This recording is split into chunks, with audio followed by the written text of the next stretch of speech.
ये जो गाड़ी से मैं घूम रहा हूँ वो भी मुख्यमंत्री ग्राम परिवहन योजना के ही वजह से घूम रहा हूँ। तो ये बहुत बड़ा उपलब्धि है कि NCDHR ने पूरे बिहार का आप डेटा देखेंगे तो नवादा जिला सबसे टॉप पे है।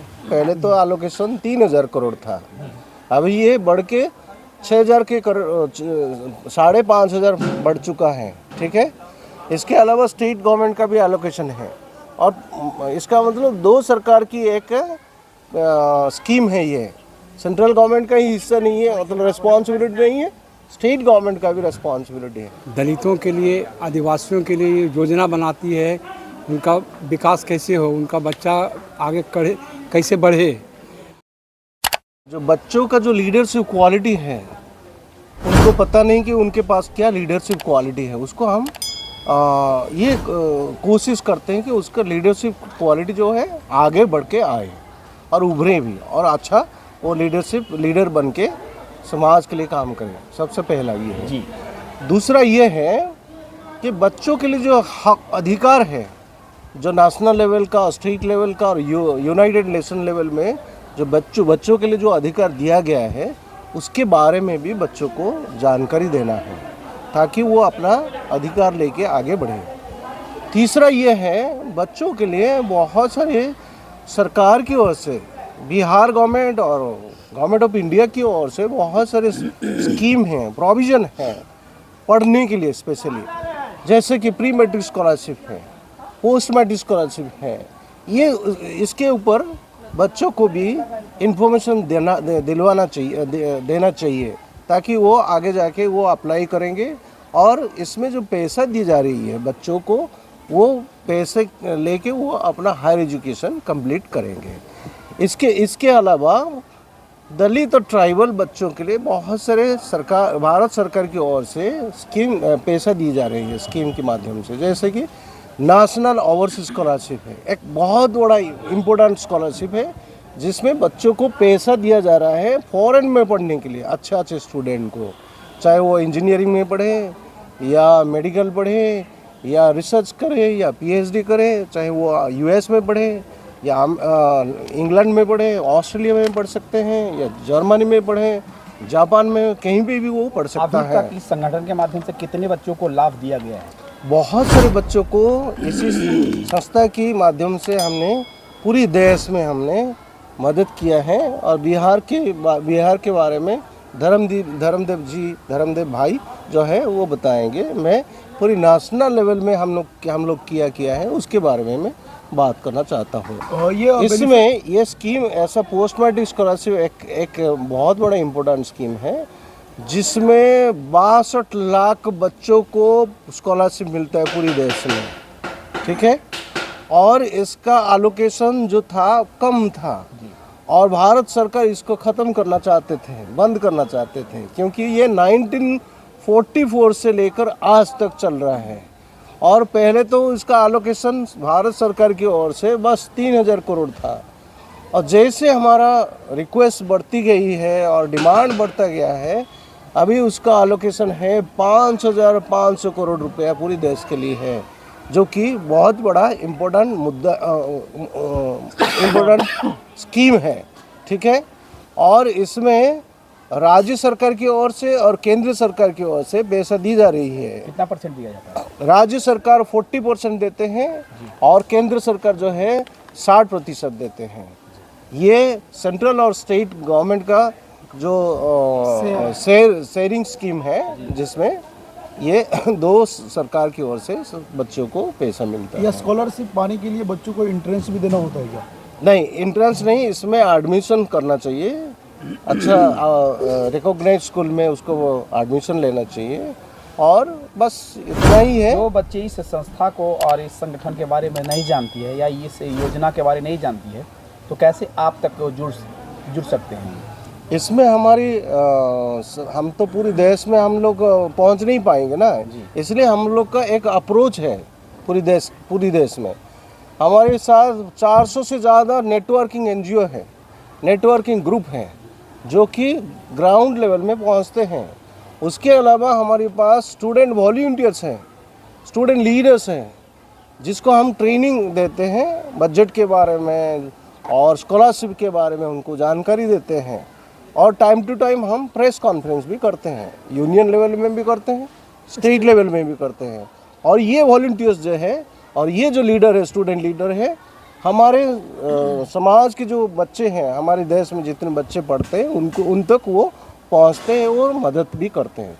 इसके अलावा हम लोग क्या करते हैं, जो एजुकेशन इंस्टीट्यूट में जो प्रिंसिपल हैं और उसमें जो गवर्नमेंट ऑफ इंडिया की जो सोशल जस्टिस मिनिस्ट्री है, ट्राइबल अफेयर्स मिनिस्ट्री है, उनको भी हम रिक्वेस्ट करते हैं कि आपकी और से भी गवर्नमेंट की एक सर्कुलर जाना चाहिए, ताकि वो जितने एजुकेशन का जो इंस्टीट्यूट है उसमें जितने भी प्रिंसिपल हैं और जितने भी हमारा टीचर है वो भी अपना काम ठीक से करें। आम बच्चे कैसे जुड़े सर, ये सवाल है। आम बच्चे कैसे, डिजिटल मीडिया का जमाना है, कैसे जुड़े इस संस्था आज से? की डेट में हमारे पास सोशल मीडिया एक बहुत बढ़िया प्लेटफॉर्म है, जिसमें आपको फेसबुक है, ट्विटर है और ब्लॉग है, बहुत सारे ट्विटर है, जिसके माध्यम से आप बहुत सारे बच्चों तक आप आराम से पहुंच सकते सर, इस संस्था को कोई पर्सनल अपना वेबसाइट है क्या?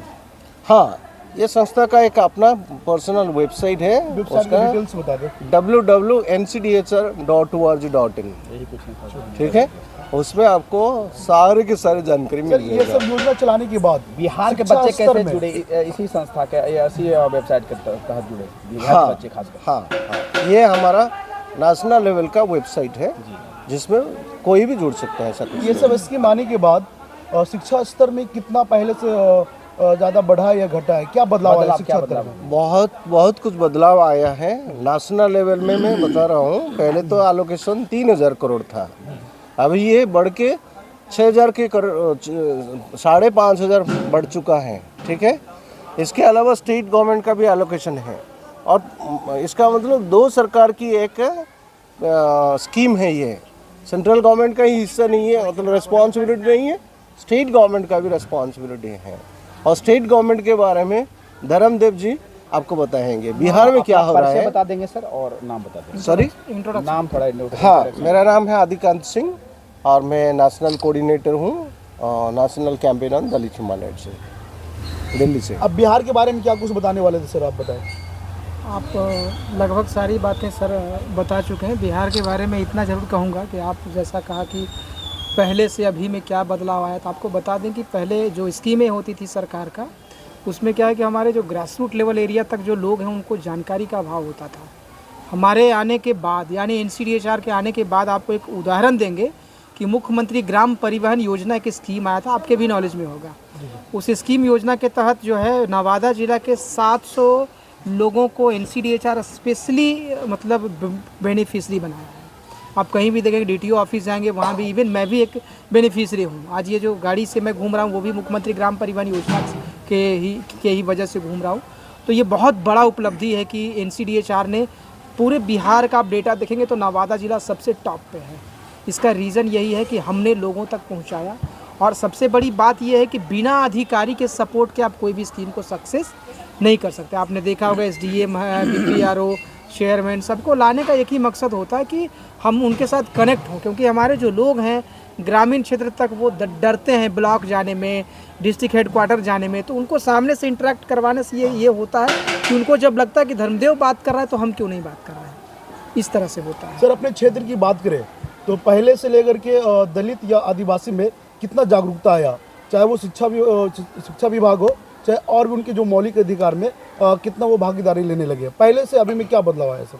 देखिए, पहले जो है लोग नहीं जाते थे, अभी आप देख रहे इतना क्राउड है, 100 लोग हम उम्मीद किया था कि 100 लोग जो हमारे CRC हैं, जो वॉलंटियर्स हैं, या फिर जो सचिव अध्यक्ष को 100 लोग हैं, लेकिन आप देखे हैं कि यहाँ पे लगभग 500-700 लोग थे। तो ये अवेयरनेस का एक पहचान है कि लोगों को लगने लगा है कि अब जो है हमको बैठना नहीं है, हमको आवाज़ उठाना है, हमको मतलब बोलना है, पूरे ताकत से बोलना है। तो जागरूकता तो आई है। अपना परिचय दे दें। मेरा नाम धर्मदेव पासवान है, मैं राष्ट्रीय दलित मानवाधिकार का स्टेट कोऑर्डिनेटर हूँ।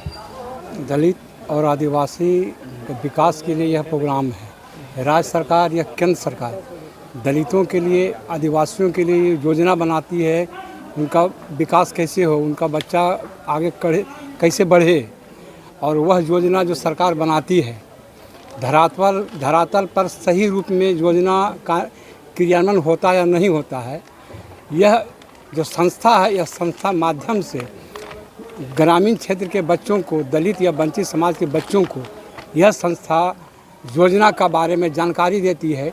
ये आपका अधिकार है, सरकार ने ये आपका अधिकार दिया है।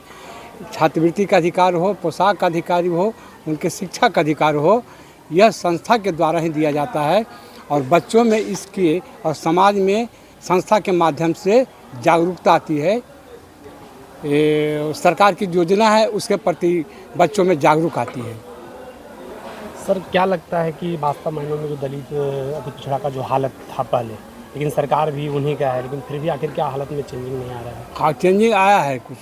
इसमें सरकार जो योजना बनाती है वह योजना पर पदाधिकारी और जो सामाजिक कार्यकर्ता लोग हैं, इनके सहयोग से इस योजना को धरातल पर उतारा जाता है और वंचित और दलित समाज के बीच में योजना की जानकारी दी जाती है और वह योजना बच्चों के लिए उपयोगी होता है। इसलिए जो सरकार की योजना है वह लाभप्रद है। एनजीओ के द्वारा जो जानकारी दी जाती है कि आपका ये अधिकार है, शिक्षा का अधिकार है, इसलिए यह बहुत बड़ा मील का पत्थर साबित होता है यह संस्था योजना को बताने में। सर अभी तक जो डाटा आया है कि 6% लोग ही SC/ST के लोग जो ग्रेजुएट कर पाए, अभी तक ग्रेजुएट 6% लोग ही हैं। आखिर क्या कारण है कि जो परसेंटेज कम है? कारण है कुछ शिक्षा के प्रति उदासीनता भी है। दलित और वंचित के लोग गरीब तबके से आते हैं और पढ़ लिख के वह रोज़गार चाहते हैं और सरकार के ओर से रोज़गार उपलब्ध नहीं है। इसलिए जो शिक्षा के क्षेत्र में दलित और वंचित लोग आते हैं उसके रोज़गार में गिरावट आया है। परिचय दे देंगे सर? अयोध्या पासवान, सामाजिक कार्यकर्ता, नवादा जिला।